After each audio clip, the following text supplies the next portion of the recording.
It is a great honor and a privilege to introduce Shoshana Rivka.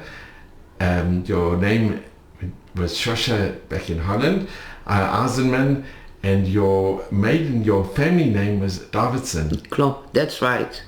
Yeah, that's right. My father was Aaron Davidson. So Shoshana, could you tell us a little bit about your special family? Yeah, I will. I try. First of all, I want to say that we are now in the middle of a war, and it's a terrible time, and I'm thinking a lot about the Shoah. Sometimes I mixed it, because things what happened, they happened in the Shoah, and they call it also Shoah, what happened in the kibbutzim. And we always wear this. We bought this, and thousands of Israeli people are wearing this, and it calls Bring Them Home Now. So that I want to say that it is a very difficult time, and I think all Israel has a trauma. The same trauma perhaps after my family had after the war. A lot of people had. So I have to introduce myself. So I'm Shoshana Eisenmann. My maiden name is Davidson. I'm born 18th of August 1942. In the middle of the war, and my parents, Bila and Aaron Davidson, my father was called Ronnie, perhaps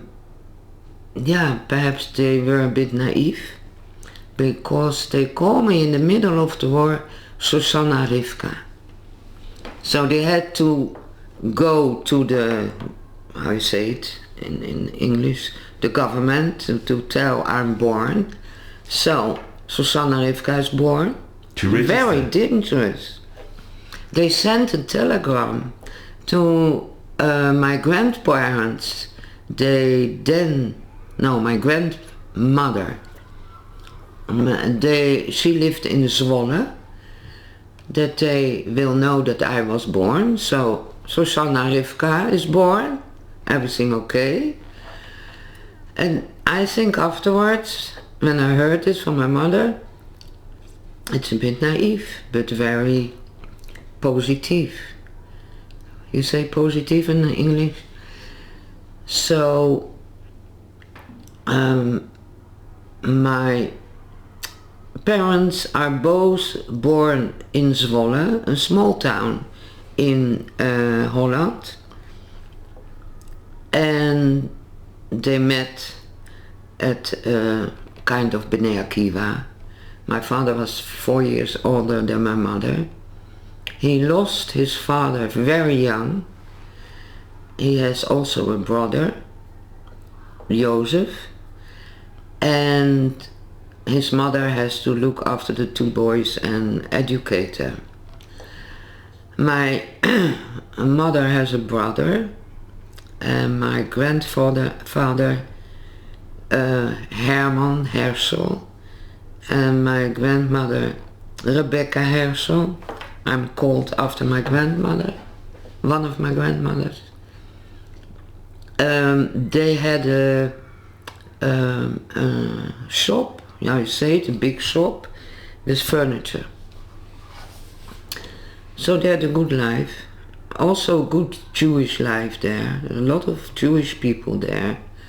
And the chief rabbi of the Azor, of the area, he lived in Zwolle, and everybody loved him. My mother always were talking about him, and he passed away in the beginning of the war in 1940. So thank God he didn't have this terrible time. My grandmother, the mother of my father, passed away in 1940. And my parents married August 40. So my father was still in the Orwell year for his mother, and the war started. So my parents, and my parents, my mother, here they are. It's on. Here they are, and my mother married in a black dress because everything what happened. And you want to see other photos now also? There's a picture at the bottom. Oh yeah. Yeah. Yeah? This is my father, the day of the chuppah. This is my grandfather. And you see here somewhere, I think it's very unclear. Behind. My mother.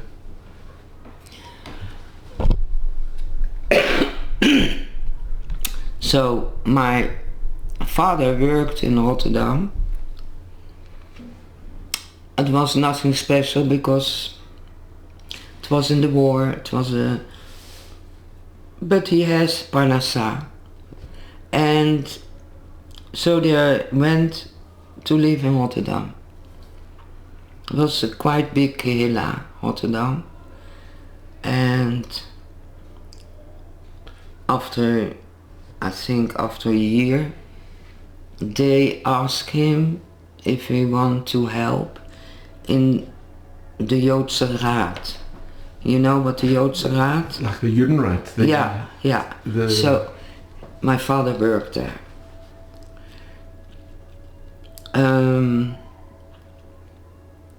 I was born, I told you already, in August 42. And you have a beautiful picture. As a baby with your parents. Yeah, here. Your mother was quite blonde. My mother is blonde. I was also blonde. My father was black. And Shoshana, you have a picture of your grandmother as well, and your grandfather. This is my grandmother, mother of my mother, Rebecca. This is my grandfather. His Jewish name is Tzvi, but they called him Herman. And what else do I have? It's amazing. Yeah, this is also my grandmother, mother of my mother. And these are the original photographs? Yeah. Yeah. Can I just ask Shoshana, it's amazing that these photographs survived. A lot of things survived, and it's so stupid. I never asked my mother how did those things survived. She has a lot of photo books also. A lot of photo books from before the war. And I don't know. I never asked her. Not good. It's wonderful. But thank God you have these photos. Yeah. You just don't have a photo of your grandfather from your father's side. I never have seen a photo of my grandfather. No. I don't know. I don't know how he looks like. I never saw a picture. He also passed away years before the war. But I don't have it. And Shoshana, you have a beautiful, on the cover of the book, there's a beautiful picture of your father. Yeah, this is from a photo in the passport.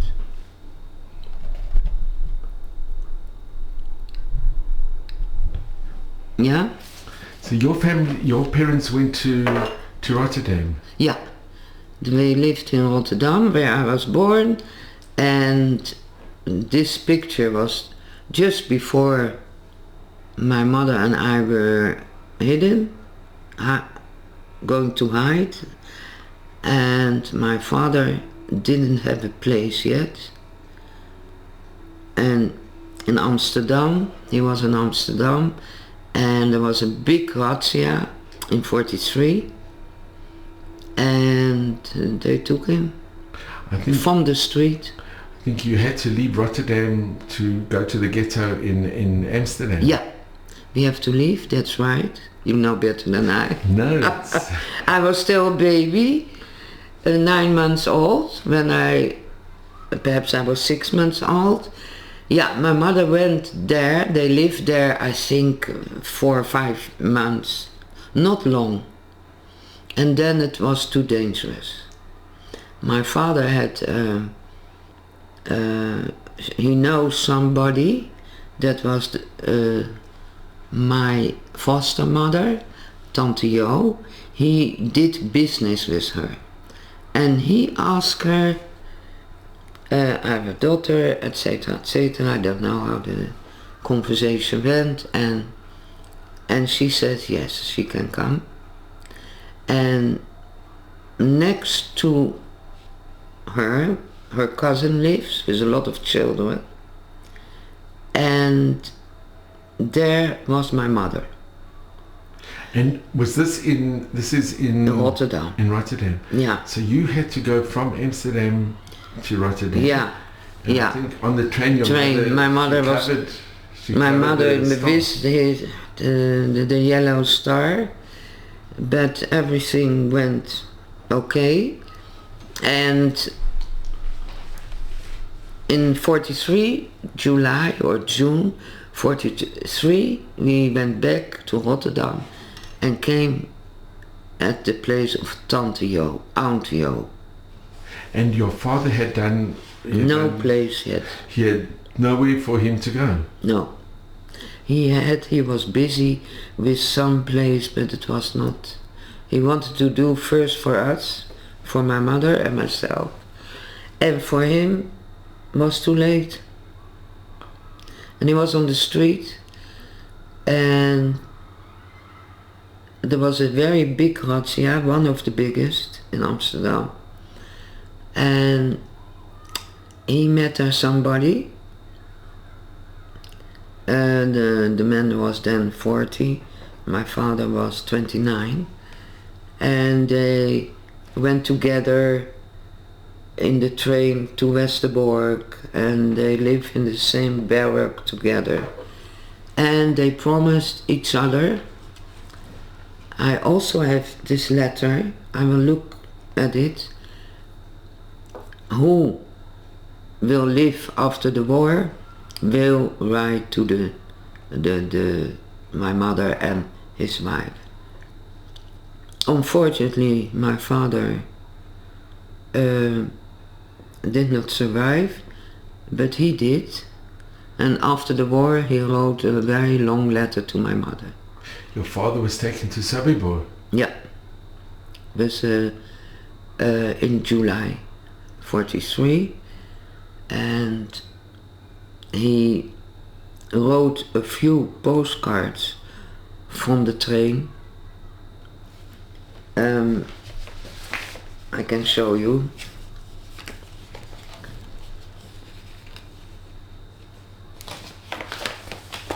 It's of course in Dutch. That's another miracle, that these postcards arrived. They were thrown out the train, and that he could write it on the train. Yeah, it's unbelievable. Here. Can you see it? He writes to my foster mother, or family Schoor, that's the name, and this is the street, and this is Rotterdam. So he posted it like this and threw it out of the train. And it arrived? Yeah. Somebody brought it? I don't know. Yeah. And there he writes at the end that God may bless you. And that's also the name of the book. And it's in Dutch, that God you may bless. That's in Dutch. Dat God julle mag... You, jullie is you. Mogen, may, zegenen, bless. That God will bless you. That's the title of the book. And that is his last, what he wrote to my mother. Yeah. So... Shoshana, this is amazing. You want to see it? This is so precious, and this is the original. Yeah.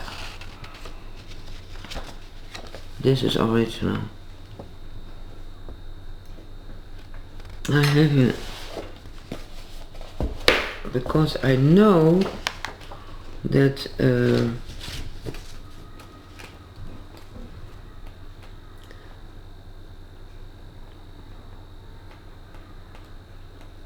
that the letter is also written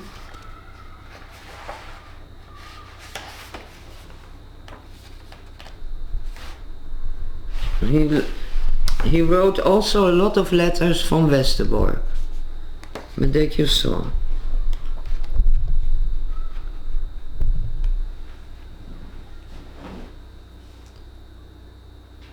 Can we just have a... Yeah, this is also before he went in the train. He wrote a postcard. This. So again, to family Schoor. Dit was 11 July 43, Westerbork. And he wrote, darling, thanks for everything. 1,000 kisses, Ronnie.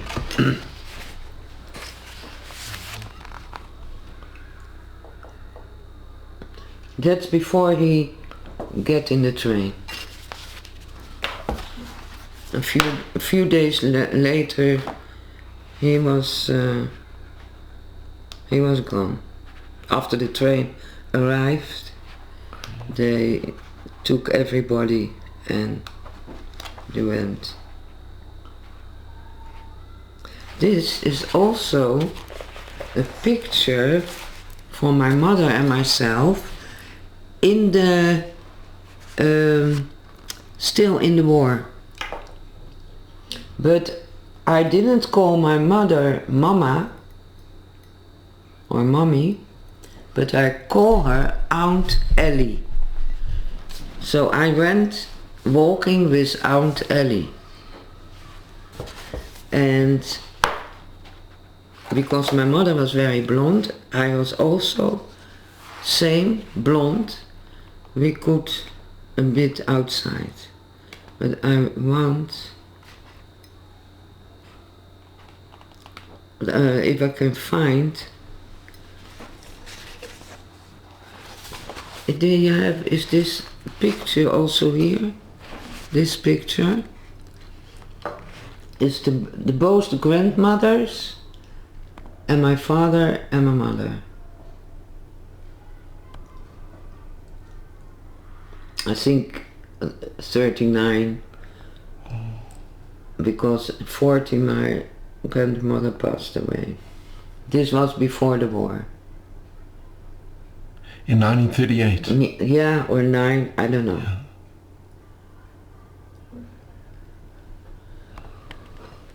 But I'm looking for the letter of the man who sent it to my mother.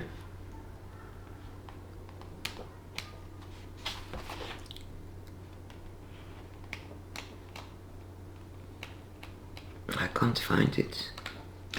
And Shoshana, you have a picture of your grandmother, also original. Yeah, when she was young. Yeah, the mother of my father. And this was a beautiful woman. a it says from Amsterdam. No, But the picture was taken. Oh yeah? Yeah, at the bottom it says Amsterdam. Ah, okay. And she passed away before the 1940, the beginning of the war. Oh yeah, Amsterdam. My grandmother is born in Groningen, it's a part of Holland, in a very small place that calls Leens. And my other grandmother is the mother of my mother, born in Friesland. That's also a part of Holland. Now, your mother's mother, yeah. So she was taken to the north.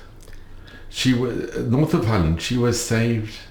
Yeah, yeah. My grandmother was hidden in a farm, very big farm, in Friesland. Also very, very small place. The place called Balk, B-A-L-K, and my mother sent us, I don't also know how, so every few weeks butter from the farm, but I don't know. From Friesland? From Friesland. And it arrived? Yeah. And then Tante Jo told me, look what we get. There is also an oma, we say not grandmother but oma, in Friesland, and we call her Butter Oma. So, and that was what I remember after the war, that I met my grandmother. And then I was not yet 3 years old, but that I remember. That encounter with your grandmother you remember? Yeah, that I remember. My grandmother was crying, of course, when she saw me, and I remember that. That was the Butter Oma. And I want to meet the Butter Oma. And Shoshana, where your grandmother was saved by the righteous Gentiles, were they recognized at Yad Vashem? Yeah, they were recognized. What, do you know the name of the family that saved Yeah, the family De Ruiter. And they got the Yad Vashem, not Tante Jo, because Tante Jo didn't want. Mm-hmm. My mother said, why not? You deserve it. No, I don't want. Mm-hmm. She didn't want. So can we speak a little bit about, it's amazing that they took you and your mother in. Yeah. It was so dangerous. Very dangerous. If they would have been found and people were found, they were killed. Yeah. And yeah. the families were killed. Yeah. So my foster mother had a mother. He's somewhere on the picture, I don't know where, can't see it so. And she was not married. Tante Jo was not married. So here, I think you have the picture here. Can I see? No. Not with not with her mother. This is the mother of my mother. There is a kind of picture that she in the same, I will look. I thought I had it. Oops, yeah.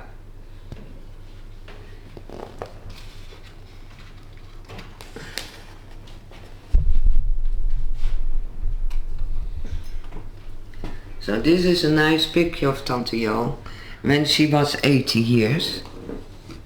And she never got married? Never. No. And this is a picture in the middle of the war. There's Tante Jo.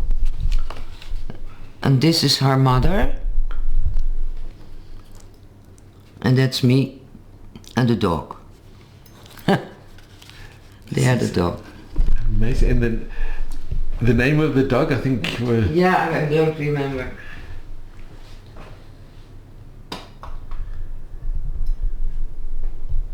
That's incredible. What an amazing picture. And this is... Yeah. I mean, if you think this is in the middle of the war and, Yeah. and a I picture's also taken. don't know who took it.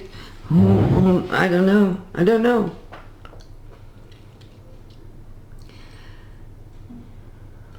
And what would you call your foster mother? You'd call her... Tante Ellie. Aunt Ellie. And And my name was Susan. Susan. Yeah.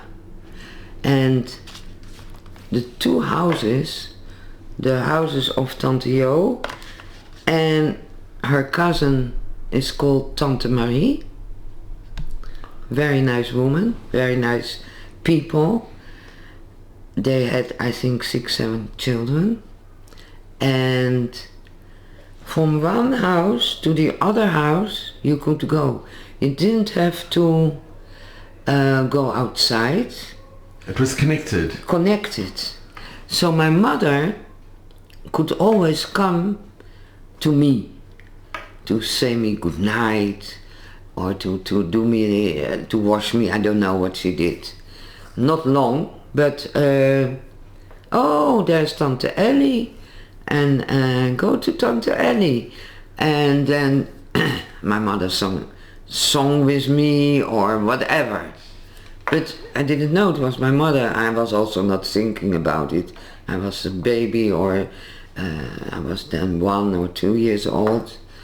But so that was safe. She could come from one house to the other house. Yeah. And I have, still the daughter of Tante Marie. She's 5 years older than I am. That is Leni. And she's still alive and we have very good contact.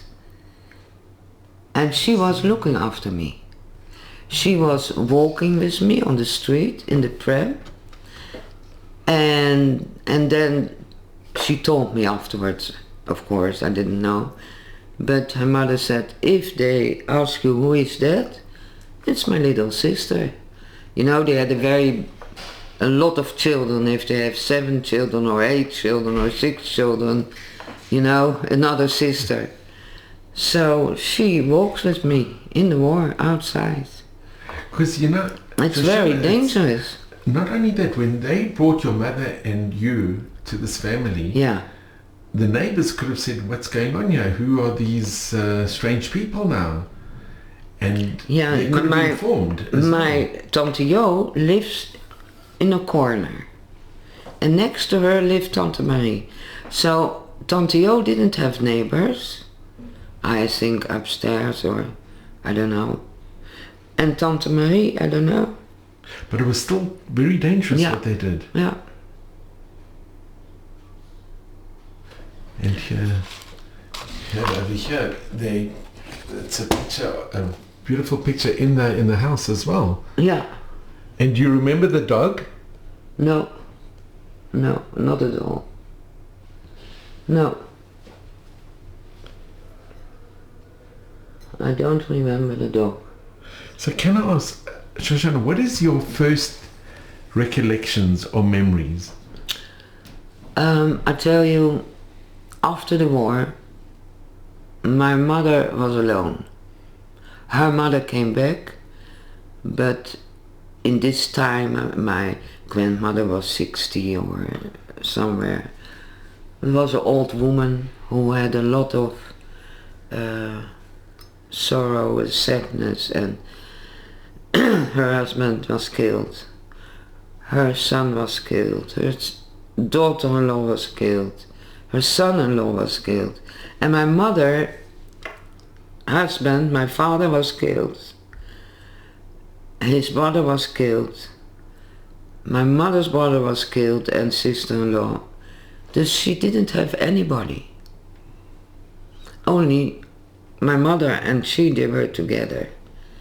And my mother has to look for a house and something to earn money to eat and drink, etc. So I stay another half year at Tante Jo. And my mother stayed at Tante Marie till she has a house. And they find the house, the people, the family of Tante Jo and Tante Marie.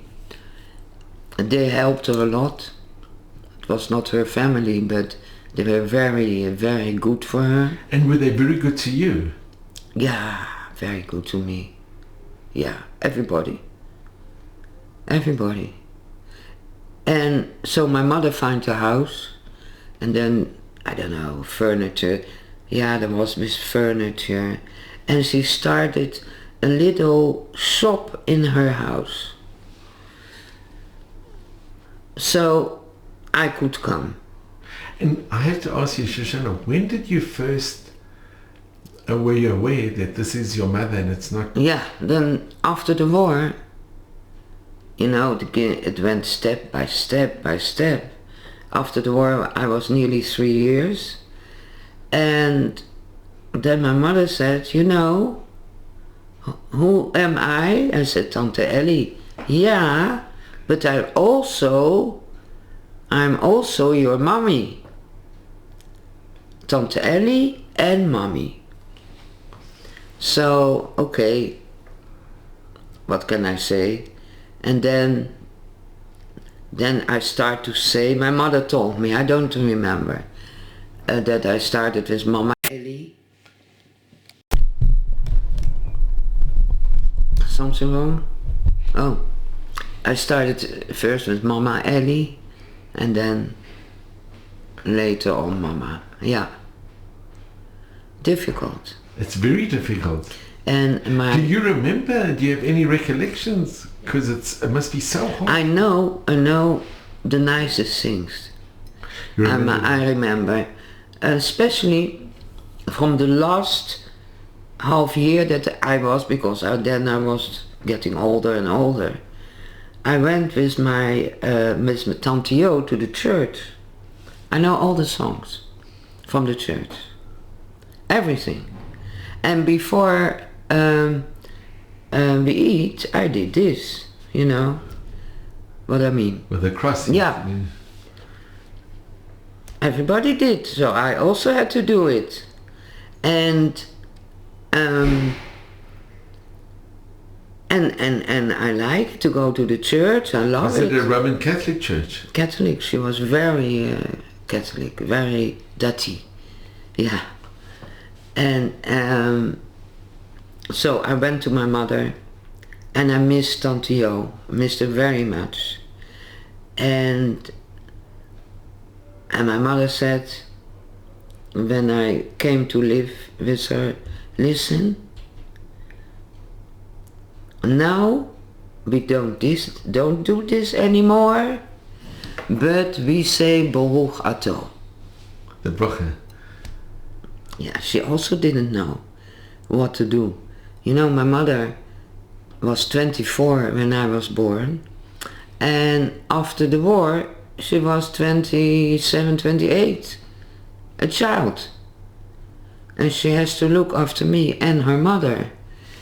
And she has a brother.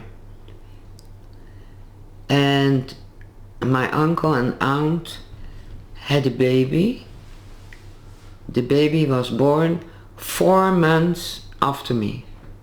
This still younger. And they promised each other, what happened? If you come back, I come back. We take your son and you take my daughter. So my uncle and aunt were murdered. And the little boy was hidden in a place in Holland. And my grandmother went to fetch him. So my mother had nearly a twins. I was 4 months older than he was. And his name was? Zwie. Zwie Hersel. And what happened to his parents? Do you know where they were murdered? Also in Sobibor. They were taken to Westerbork and then to Sobibor. Yeah. I'm the only one of my family who survived. From your father's From side? my father's side. The only survivor? The only. From the Davidson? Yeah. Don't have any family. Yeah, far, a fourth cousin or something like that, but no uncles, no aunts, no cousins, no nothing. Nothing.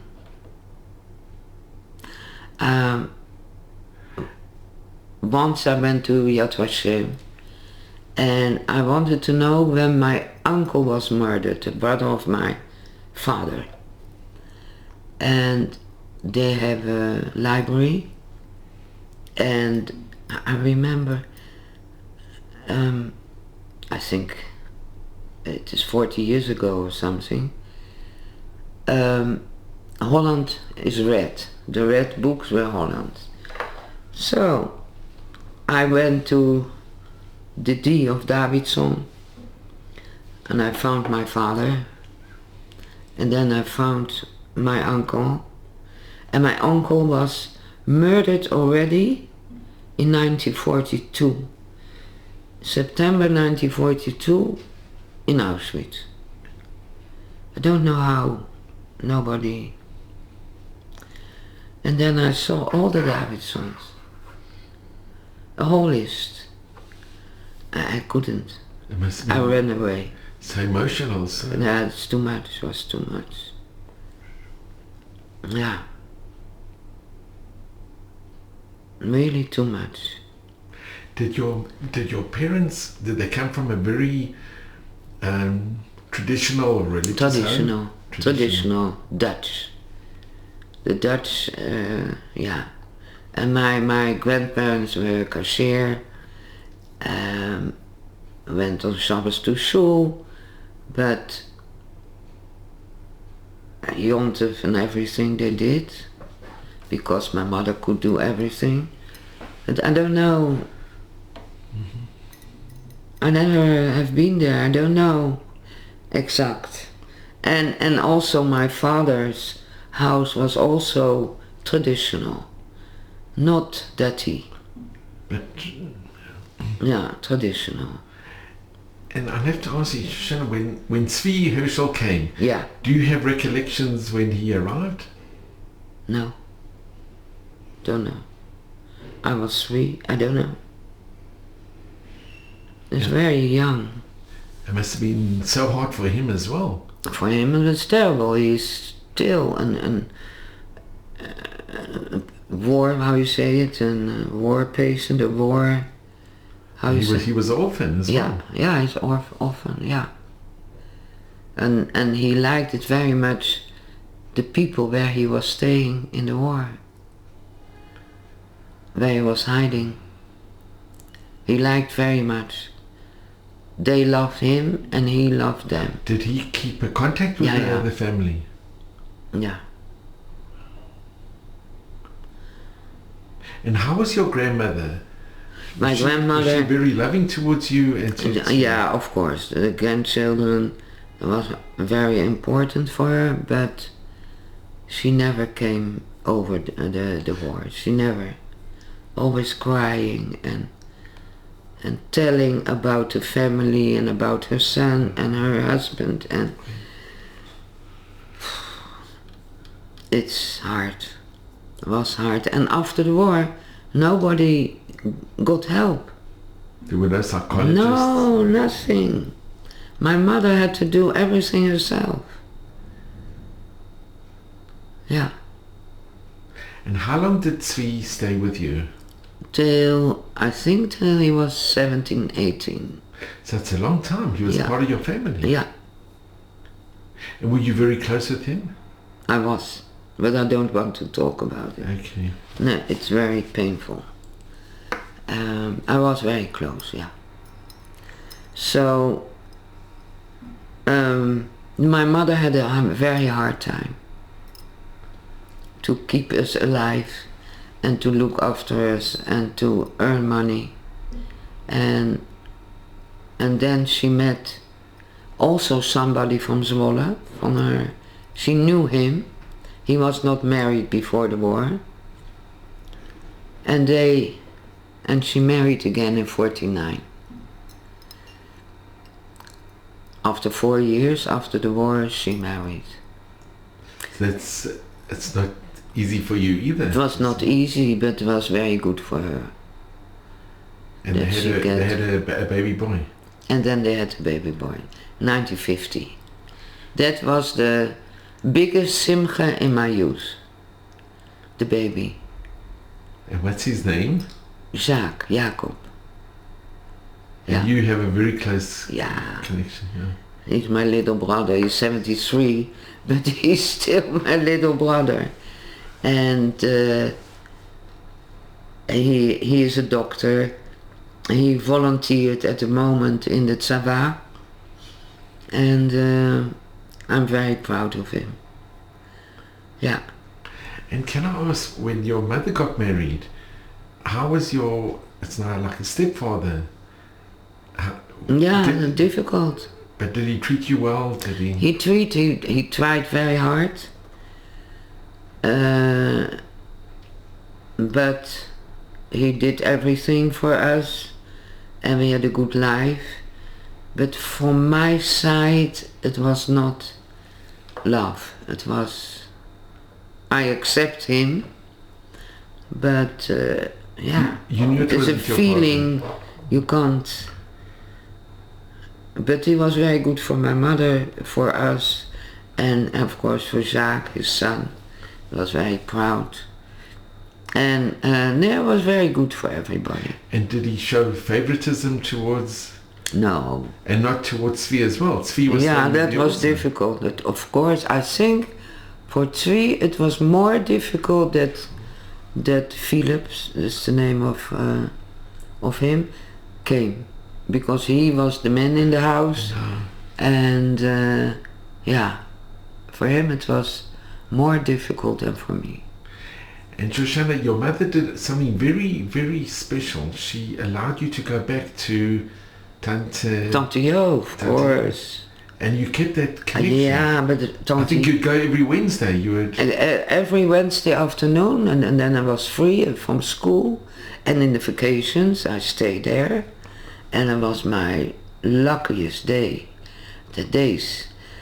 Because she had, how you say it in English, atelier we say, and a place where she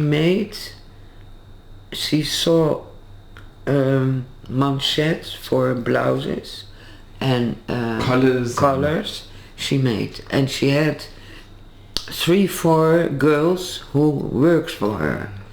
So I talked with everyone, and I knew them and I knew their names. That was after the war, and I loved it there. And I think during the war, did you have a doll? And did you have a little doll during the war? I think so. I don't know. And she made clothes for the doll. Yeah, she makes my first dress. Yeah, such a light. But I don't have it here. My granddaughter has it. But she makes everything for our wedding. She made a tablecloth with all Jewish, with the Yom Tawim on it. All the festivals. Yeah. All the festivals. But it must have been also very hard for your mother, because it was always it's hard. a type of competition. There was competition. It's somebody who's... There was a big competition from both sides. From both sides. Yeah. And my Tante Jo told me once, when I think I was 17 or 18, I don't know. Listen, when your mother should have taken away also, I should never give you back. Never. It was hard for her. I would never give you back. No. This is also a big mitzvah. She wanted you maybe to become... Yeah, of course. To convert. Yeah. I was already. I went to the church and I sing all the songs, and The tree with Christmas, I love it. Yeah, very easy for a little girl to like that. Yeah, and you know, after the war, the Jewish people have all the same. There's nobody, a few families, the family of Gerson, they came with the children back and the parents.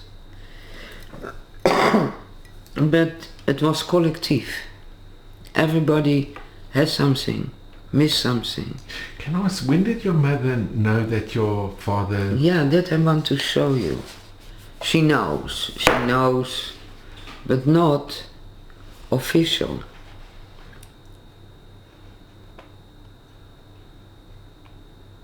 Yeah. This is something terrible, I think. She got a letter from the Red Cross. I don't know. In 47. 2 years after the war. I don't know which. June 47. Now an information office of the Red Cross. They say that Aaron Davidson, born 28 March 1914 in Zwolle, is deported, is that the English word, to Sobibor. 3 persons declared that my father was killed. And then they say the names of the persons.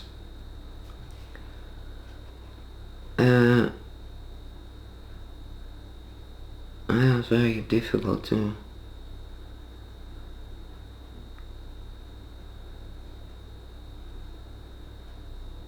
Yeah, it's this that immediately after arrival in Sobibor, that the people were, and they called in Dutch, verstikt, wat is stick? What? Choked. Yeah, terrible word. Terrible. Or they got a cremation. And after that, gecremeerd, a cremation.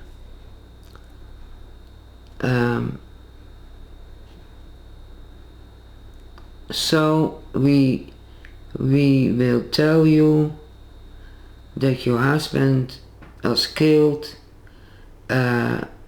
because of the word? Suffocation. Yeah, he died of that. A terrible letter. Also not, I'm sorry to tell you, or yeah, I have to tell you something very sad, or can I come along and tell you what just happened? Just a letter? Just it. Very official. After 2 years. After 2 years, she got a letter. It is in Dutch, of course, but it's very cold. Very cold, but they were very cold after the war, the Dutch. Unfortunately, like you said in the beginning today, the Red Cross has done the Red Cross is the same. Nothing for the hostages. Nothing. Absolutely nothing. Also not in the war. They haven't taken medication, they haven't... Nothing, and they say we are not allowed to come. But your mother knew before 47 that... Yeah. How did she know? I don't know. I think that few people survived. And then via, she heard, but not official. And when did you know? I know now, my mother, so in 47 I was 5 years, nearly, 5 years old. Yeah, she told me. She showed me pictures of my father, and she said there was a war, or people were fighting with each other. I don't know how she told me, but I knew. So Shoshana, for you as a little 5-year-old, it's such a trauma to deal with everything. Yeah, it is a trauma. I didn't know I had this kind of trauma. I didn't know, because nobody will talk with you about it, that there is not a father, there will be never a father. But I came at home, I was on a non-Jewish school and I had a lot of friends. And I came home at my friend's house and there was a father. And I did nice things with the daughter, singing or dancing. And I had always such a feeling here. I didn't know what it was. Much later, I realized kind of homesick or kind of sadness or something that I missed. And I was nearly 7.5 years old when my mother remarried. Yeah, it is very young, but you see what happens, and life changed. My mother stopped working, and it was very good for her, and she got pregnant immediately, and the baby came. But it wasn't also Jewish life was better, because he made Kiddush and Havdalah. My mother didn't. She couldn't. She could do it, but she couldn't. And your grandmother, was she? Also not, no.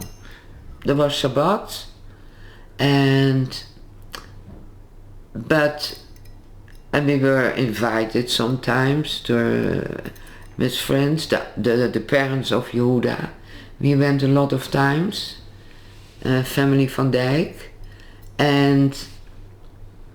but it was very hard for my mother to keep everything, to make Kiddush or make Havdalah or.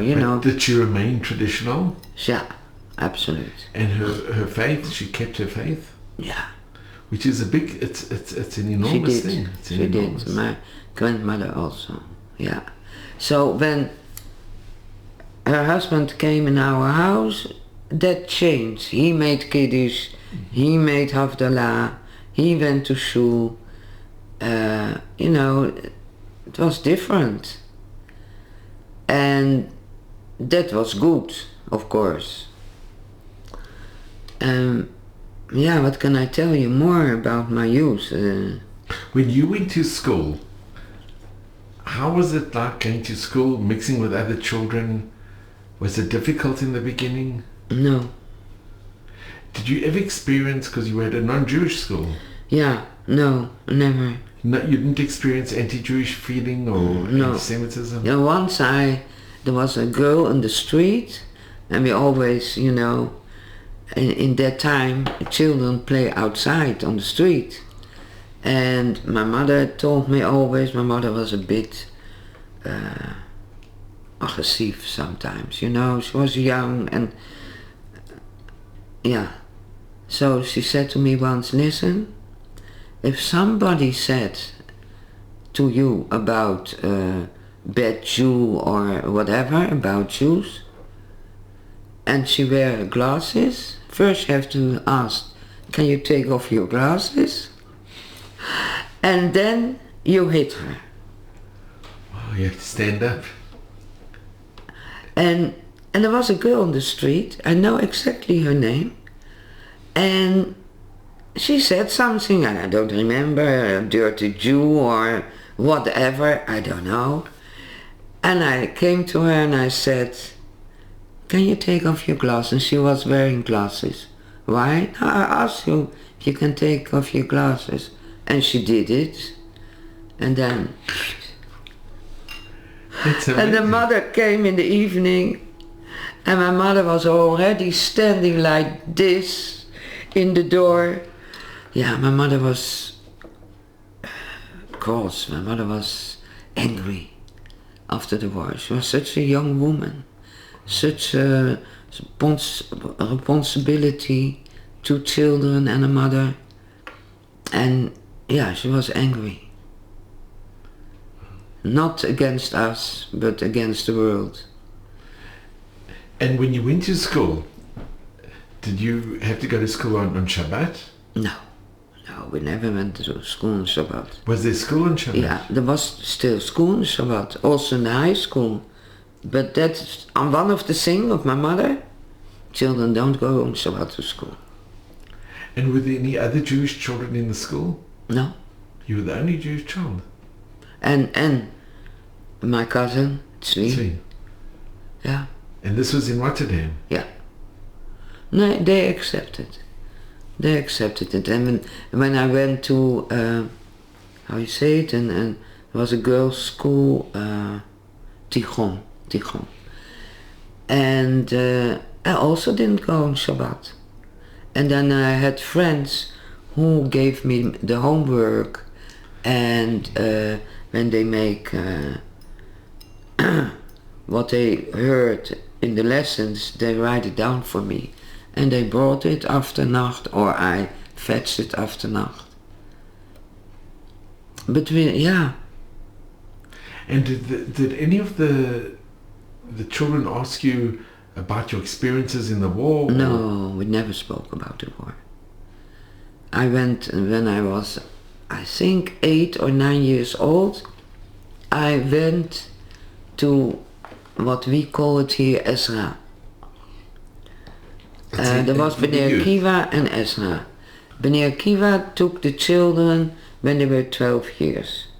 But my mother wanted that we go in an youth club. And so we went to Ezra. And there I met my friend, Bori. She's the same age as I am. And after the war, there were no many children of our age. Did she stay in a different part of the world then? Yeah. And we saw each other every week on Shabbat. And then she asked, why don't you come to shul? And then I said, it's too far, we live quite far. And then I have to go back, and it's too far, and then I have to go to Ezra, and it's too much. And then she said, okay, you come to shul. And my mother, it's okay, I don't have to ask my mother. And you come with me home. And since then we are friends. 72 years, I think. That's amazing. Every Shabbat, after shul, I went to Family Laufer. And I loved it there because they have 5 girls. And that was special for me. So, yeah, it's really... and they had their brother Tzvi. Yeah, and 5 girls. Tzvi was a small boy. So, that was very nice for me.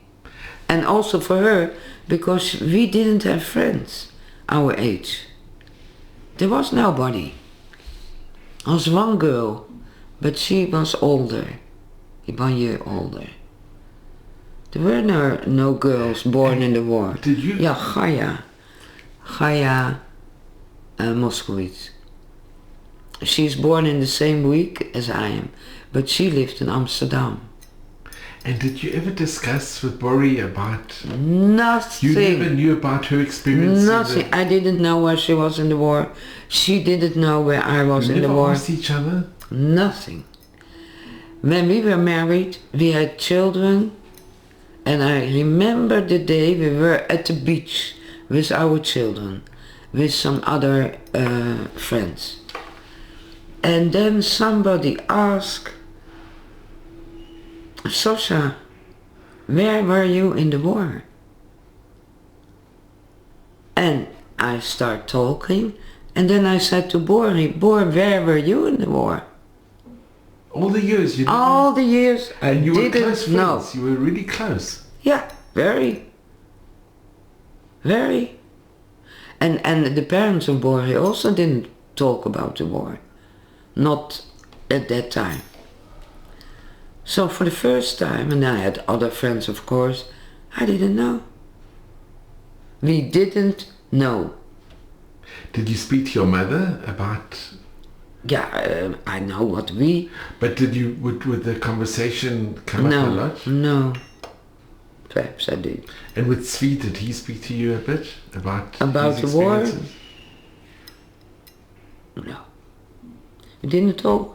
Children didn't talk about the war. Now, Shoshana, I have to just mention about the beach. You had a very bad experience after the war. Yeah. You were taken on a camp to the... Yeah, a few years. And I think you have a picture. Van Wijk aan Zee.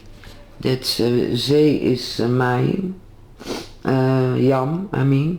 The sea. Where are you in the picture? I am here. And I was very homesick. You don't look too happy. No, I was You're not smiling happy. Or... No, I was not happy at all. I was very homesick.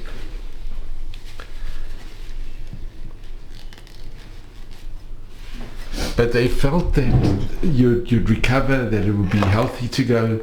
No, I think my mother, it was in the summer holiday in August, and there was 4 weeks holidays.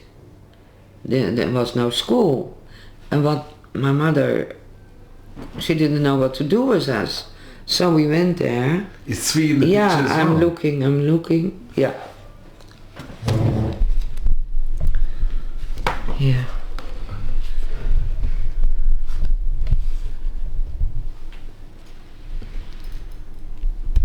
Do you see him? Yeah. And are these Jewish children? Only Jews. Only children from the war. From the war. Oh, I think that this is Chaya. I don't know her name now. You had Chaya and Naomi, your interview. So. That is Chaya.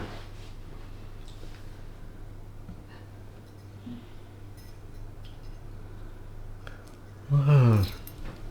Small world. Yeah. So all those children were survivors of the war. And you were very homesick. I was so homesick. You can't imagine. Terrible. I didn't know that it was homesick. I didn't feel good. I had pain in my stomach, you know. I didn't know the name. But I felt terrible. Yeah. Afterwards I understand my mother. She had to work. She didn't know what to do with us. And it was very good. Very healthy, near the sea. And good food and healthy food. So it was good. But I didn't feel good. And you slept with all the children, you know, in a tower. And did you stay in the same place, in the same area for a long time in Rotterdam, or did you move? Was it in a bit of a Jewish area where you lived? Yeah, there lived Jews, but not. We didn't live near the Beit HaKnesset, near the shul. I didn't live there. And my friend Bori also, they had to walk 20 minutes. It was not, but it doesn't matter. But when I was, well, it's not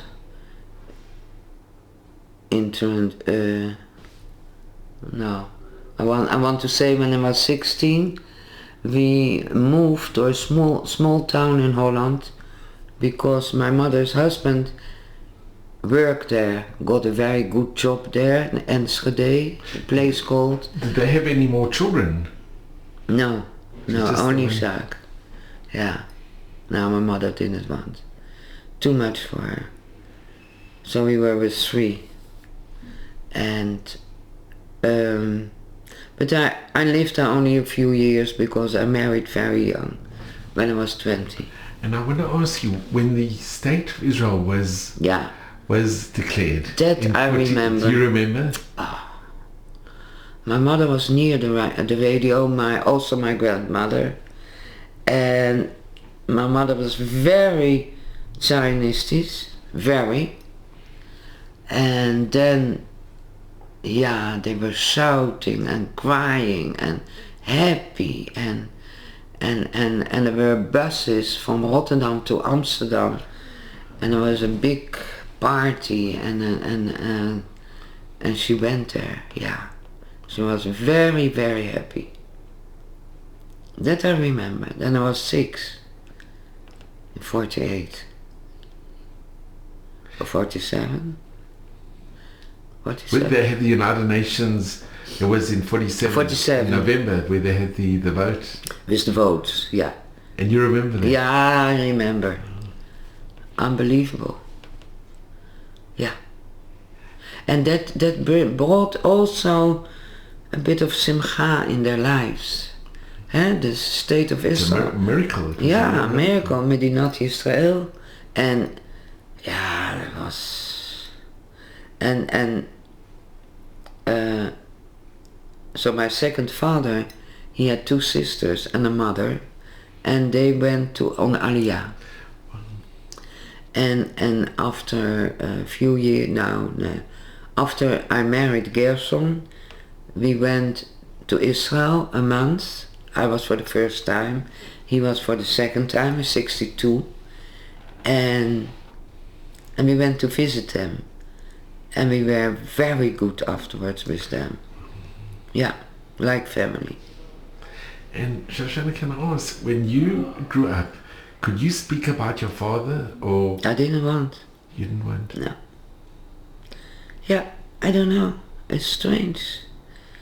I didn't want to talk about the war. I didn't want to hear. My mother talks a lot of things from before the war.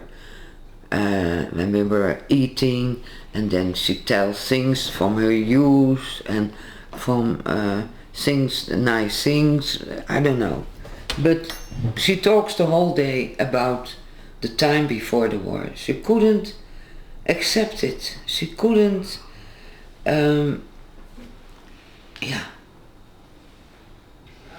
she couldn't go on with it. It was terrible for her. And so I didn't want to talk about my father. Then she started again and again, and I didn't want to hear it. And when I grew older, of course, when I got married, it was different. So Shoshana, there's a difficulty that there was a letter that your mother didn't show you, and you only discovered the letter many years later. What? The letter, yeah. Did I tell you? I saw it. Yeah. Oh, of course, yeah. But maybe... Yeah. When my mother passed away, I found in her things, I found 3 maps, you say. One was before the war, one was during the war, and one was after the war. But I didn't dare look at it. I was afraid to look at it. It took a long time that I opened it. And then I saw all those letters. She never gave it to me. She never talked about the letters. And it was very hard for me. And you read the letters? Of course. It must have been so emotional. Yeah, it was very emotional. And my oldest son, Ronnie, he read with me. We did it together, and also with my brother. And there was that letter. I can't find it. It is somewhere here. From that man who met my father in Westerbork. And a very big letter.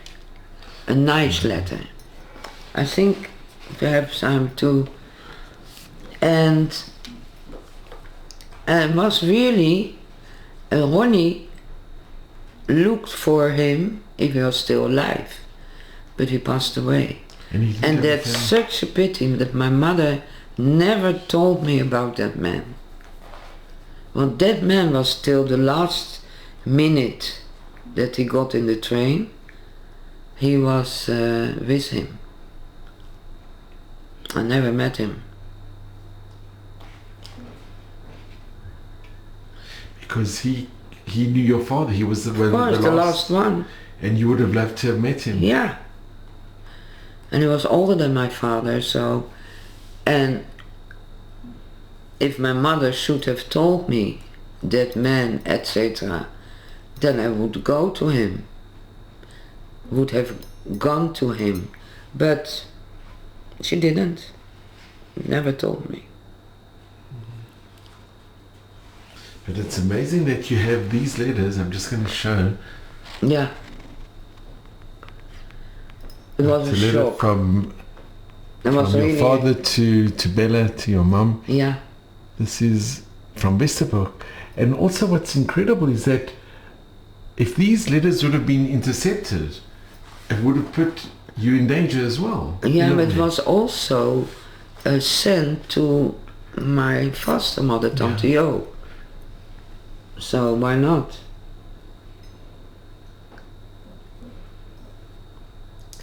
A lot of people sent letters from Westerbork.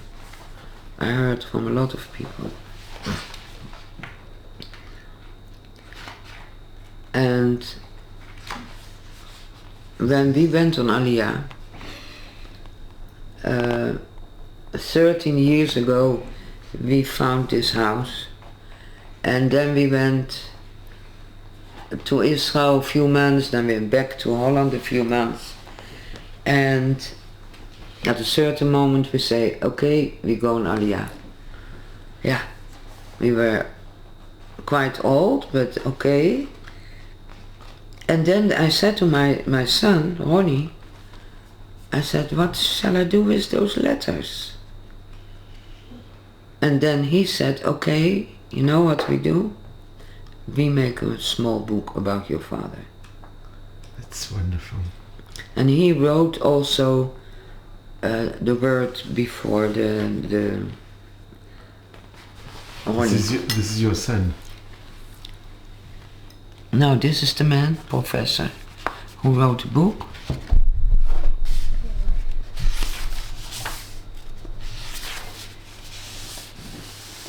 Yeah, Ronnie wrote this. Forward, that's epilogue? Yeah. I really think that this book should be in English. Yeah. Translated into English. You're right. It's such a... Yeah. It's unique. It's yeah. something... Yeah. It is. And it's part of your history and... Yeah, it's... I can't find the letter. Yeah. And here you even have the card that your father was in the Jutzerat. In the what? In the Jewish, the Jutzerat. Jutzerat, yeah. Yeah. It's just amazing that these survived. That it's... You know, if you're working in the Jutzerat, you got a sperre. You know what a sperre is? that they didn't pick you up or whatever to go to Westerbork. But then in 43... And your father also was a keen footballer. Yeah, There's yeah. a picture of your also father. In Zwolle, yeah. And I think your grandson saw the picture. Yeah, here, yeah. Ezra. Ezra was Ezra helped to make the book. That's wonderful. Yeah, he looked for him on the internet and he saw the picture. Yeah. It's amazing. Here's a picture of your mother. She was a very special... Yeah, she was a beauty. I'm not looking like my mother, I look like my father's side, but my mother was really a beauty. And this is...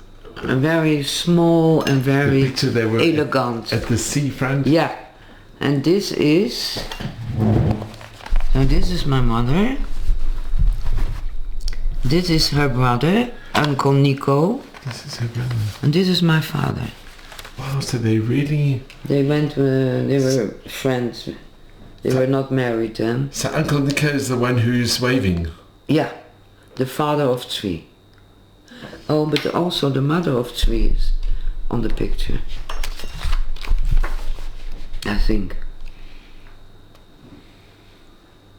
No, sorry. Only the father. And this is my father.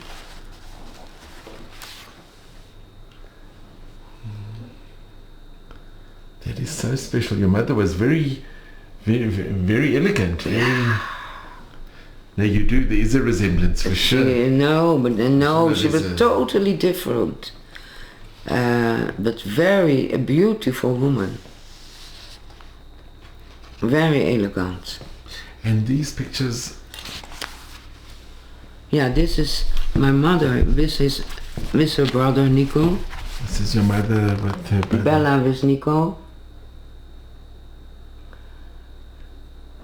Yeah, that's a mistake. They wrote something else. They wrote Ronnie, but it is Nico. And this was Purim. They were dressed up, Purim. These are my parents. And this is Nico and Ami. Ami is the mother of three. This is a picture, man.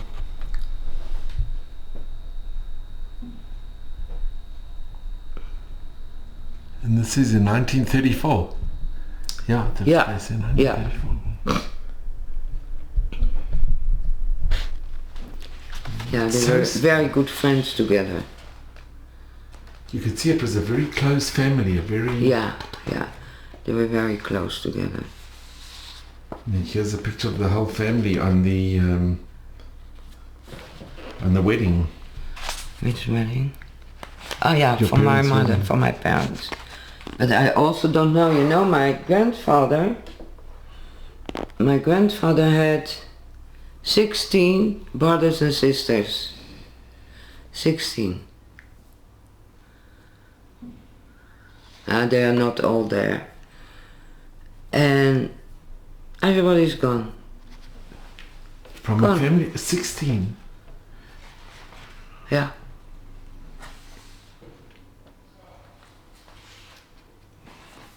You know, that's so sad, because if you think today, out of those 16, how many families there would be? How many? Unbelievable.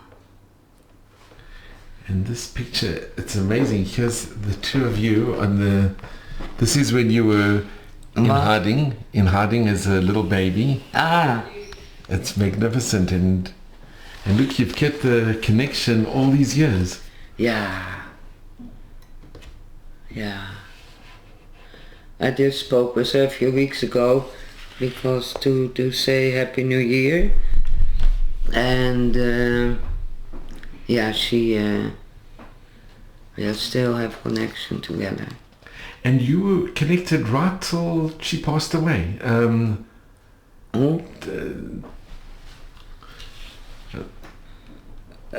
Tante Jo? Tante Jo, till she passed away. You had a Yeah, very you kept good. the connection. She was at our chuppah and dinner, etc. Everything. She came to your wedding. Yeah. And your husband, he likes her very much. Also, we have also contact with the parents where Gerson was hidden. They were also at our chuppah. Wow. Yeah, but that's it has to be. But it's very special that your mother allowed you to still keep the connection. Yeah, but it was difficult. It was very hard for her, but she thought, of course, I can't keep her away from her. That's impossible, because I wanted to go to her. I asked her every day, can I go to Tante Jo? And no, on Wednesday. It is not yet Wednesday. And then always go to Tante Jo. She fetched me with a bicycle. And I was sitting there on her bicycle. And yeah, it was, of course, I always ask for her. And Shoshana, did you ever ask her, or do you know why she never got married? No, I didn't. But what a special lady! What an incredible Yeah, was a lady. special lady. And she is also a very nice mother. I can see that. And the mother, I think she passed away. 45. Yeah. And that I remember. It was a few weeks before the end of the war, and she passed away in April 45. And then there was a small room, and you know, at the non-Jews, they lay on the bed or wherever in the, I don't know where, that I don't remember, but I had to say goodbye. Tante Jo said, you have to say goodbye. Yeah, I did. And that I remember, yeah. I remember. I was nearly 3. That I remember. It was a big impression for me. Yeah. That's one of your very first memories. Yeah. There was a very first memory. It was, and then suddenly she was not there anymore. And did she always stay in the same house? Or yeah. No. After she had a friend, and the friend called Tante Cor. She was married with a Jewish man, and her man also was murdered, but no children. And they were very good together. And then after, I think the Tante Jo was 60, and Tante Cor had a very nice house, I remember, and then they lived together in one house. And afterwards Gerson said to me, perhaps the 2 women, I don't know, was more than, but I never noticed that. So she had a good life, they had a good life together. And right up until she passed away, how old was she when she passed away? She was old. In that time, she was over 80. I think 82. And it was very sad because she passed away, and I had 2 small children. I couldn't go to Rotterdam. Did she see your children? Yeah, she did. Yeah. She must have been so happy. Yeah, she did. The children were 3 and 4 when she saw them. When she passed away, and she was buried on Shabbat. No. I couldn't go.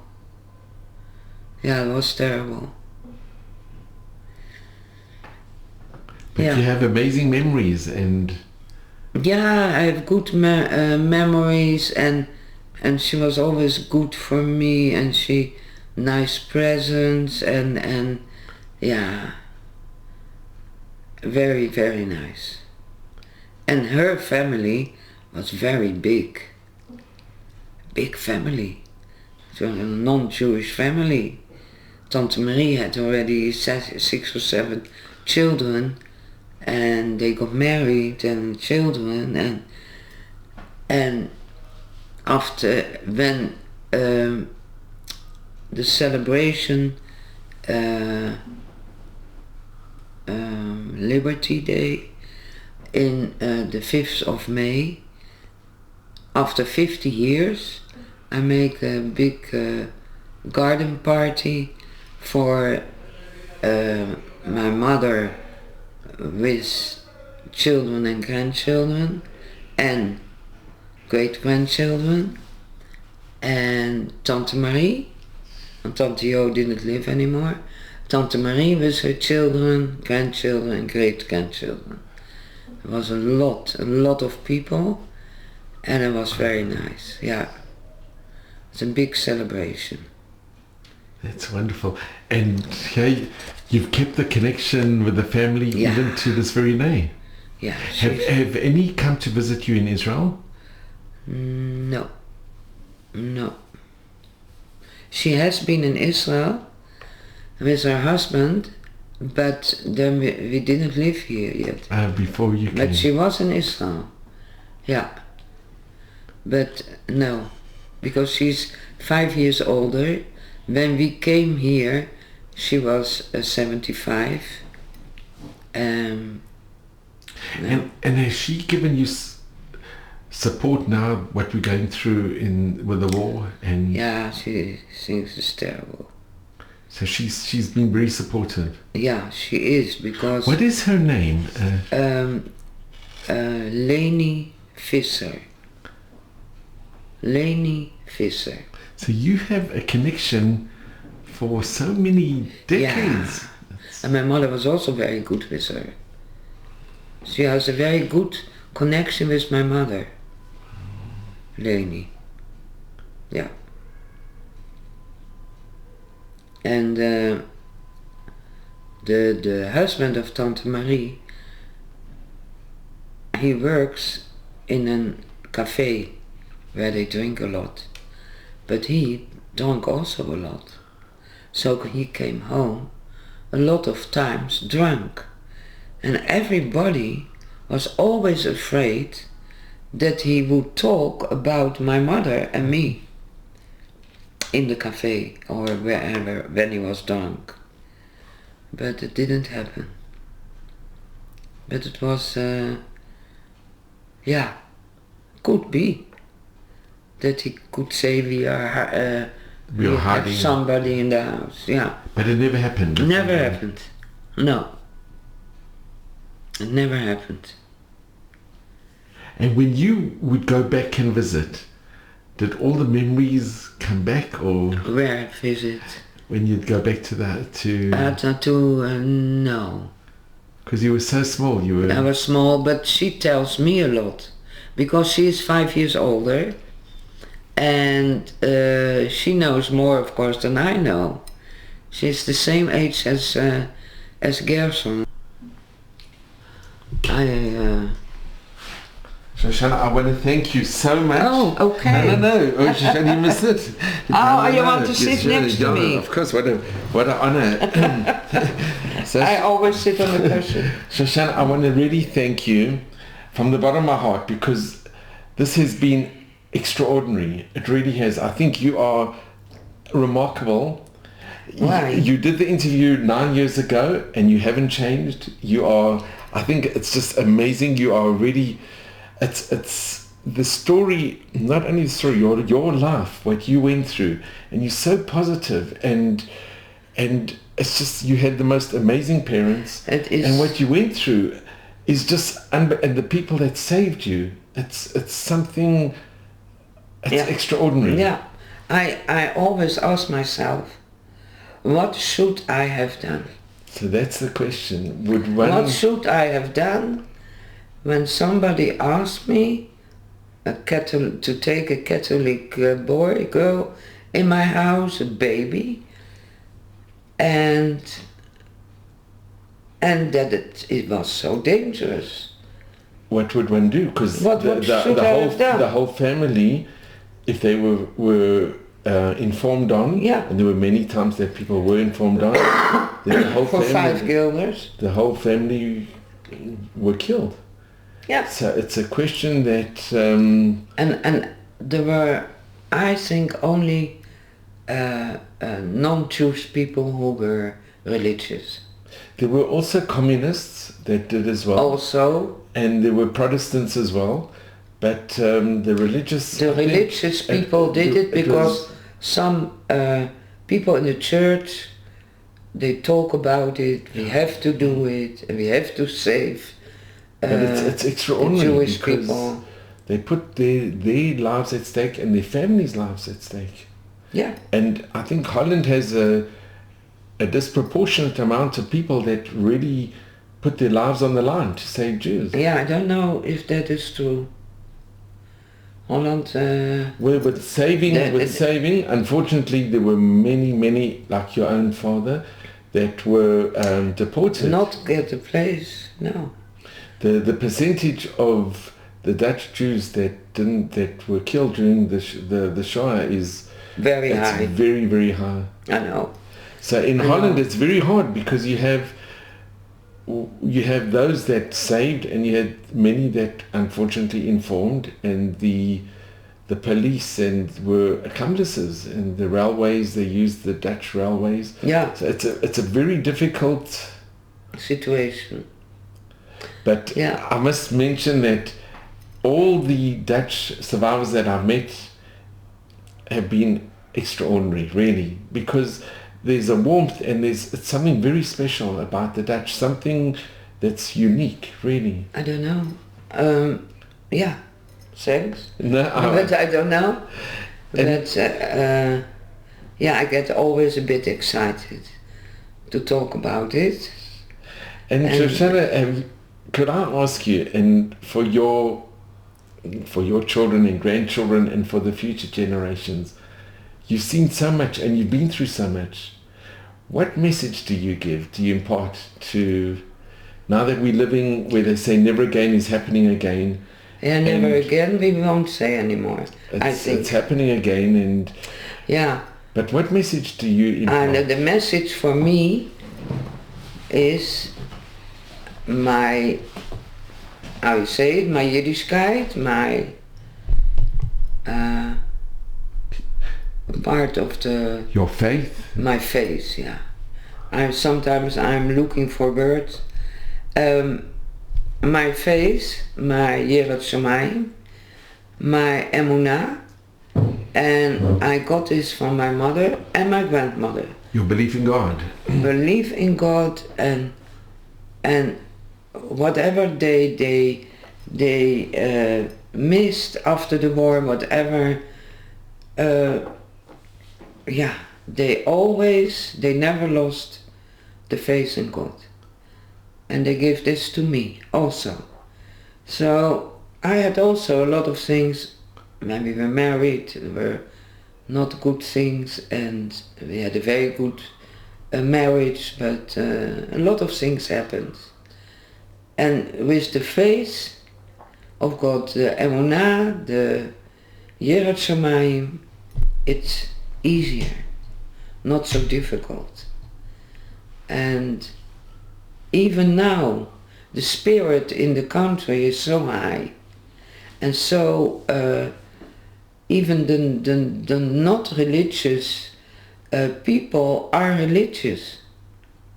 They are also asking Hashem, please help us, and they're also making challah, the women, for the special brachot, and they are not all of them religious.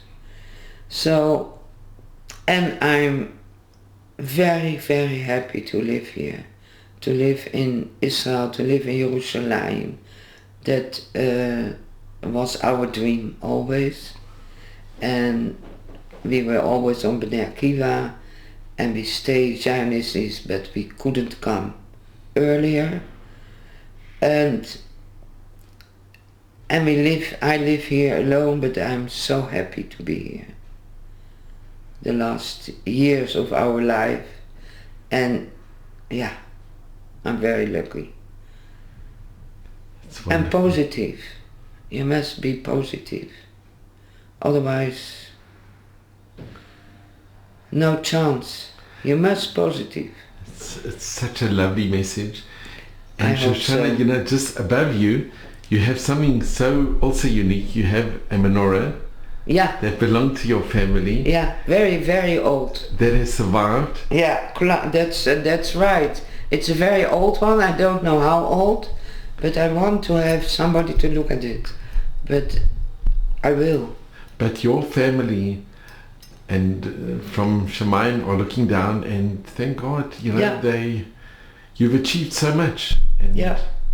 you should just have mazel and bracha Amen, and Admei amen. stream in good health. Amen. And I cannot thank you enough. Yeah, I wish you the same.